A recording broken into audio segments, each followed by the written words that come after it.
Life में किसी भी तरीके की नेगेटिविटी से जूझ रहे हैं, यानी नकारात्मकता से गुजर रहे हैं, लाइफ में मानसिक परेशानी हो, शारीरिक परेशानी हो, और एक ऐसा स्थान ढूंढ रहे हो जहां जाके आपके सारे कष्ट ईश्वर हर ले। जी हाँ, आज हम आपको सीधे लिए चलते हैं राजस्थान के दौसा जिले में। जी हाँ, जहां स्थित है मेहंदीपुर बालाजी धाम। केवल एक ही मंदिर नहीं बल्कि आस्था का वो केंद्र है जहां विज्ञान और तर्क समाप्त हो जाते हैं और अटूट विश्वास शुरू हो जाता है। नमस्कार, मैं हूं आपके साथ ऋतिका पांडे और आप देख रहे हैं न्यूज़ 21। यहाँ की कहानी और महिमा कष्टों से मुक्ति की अनूठी एक गाथा है।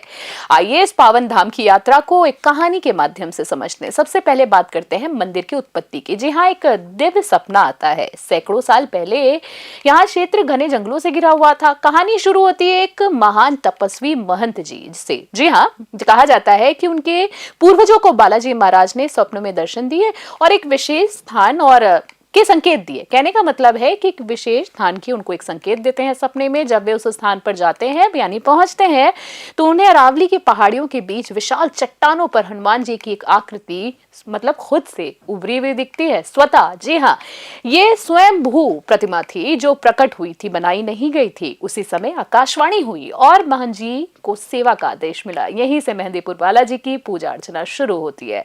अब बात करते हैं तीन देवों की शक्ति की। इस दरबार में भक्त केवल हनुमान जी के ही दर्शन नहीं करते हैं बल्कि यहाँ तीन प्रधान शक्तियां विराजमान हैं जिनको नमन किया जाता है, मिलकर कष्टों का निवारण करती हैं। जी हाँ, सबसे पहले बात करते हैं श्री बालाजी महाराज की। मुख्य रूप से रोग और मानसिक कष्टों को दूर करते हैं। दूसरी पूजा होती है भैरव बाबा की। कोतवाल कप्तान इनको कहा जाता है। इन्हें दंड का स्वामी माना जाता है जो नकारात्मकता ऊर्जा को नियंत्रित करते हैं। और वहीं तीसरी पूजा होती है प्रेतराज सरकार की। जी हाँ, ये प्रेतराज की कचहरी है जहां माना जाता है कि बुरी आत्माओं और बाधाओं को न्याय होता है। अब बात करते हैं रोग बाधा और कष्टों से मुक्ति का विधान क्या है।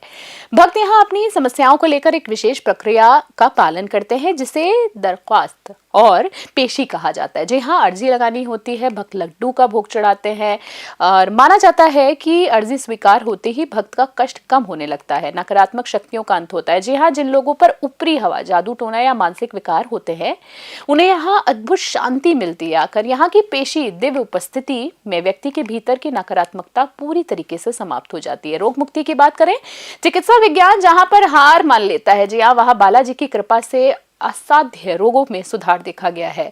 अब बात करें यहाँ के कुछ नियम है, मर्यादाएं हैं, कड़े नियम है, उनकी बात कर लेते हैं। बालाजी धाम की कहानी अधूरी है इसके बिना, क्योंकि यहाँ के नियमों के बिना जो आज भी भक्तों को मानने पड़ते हैं। जी हाँ, पीछे मुड़कर नहीं देखना चाहिए। ध्यान रख ले, अगर आप भी दर्शन करने जा रहे हैं या आपके आसपास कोई जा रहे हैं तो उन्हें ये जरूर मैसेज शेयर करें, पीछे मुड़कर इस मंदिर में नहीं देखना चाहिए। मंदिर से बाहर निकलने के बाद नियम है कि आप पीछे मुड़कर बिल्कुल नहीं देखेंगे। ये संकेत है कि आप अपने कष्टों को पीछे छोड़कर जा रहे हैं।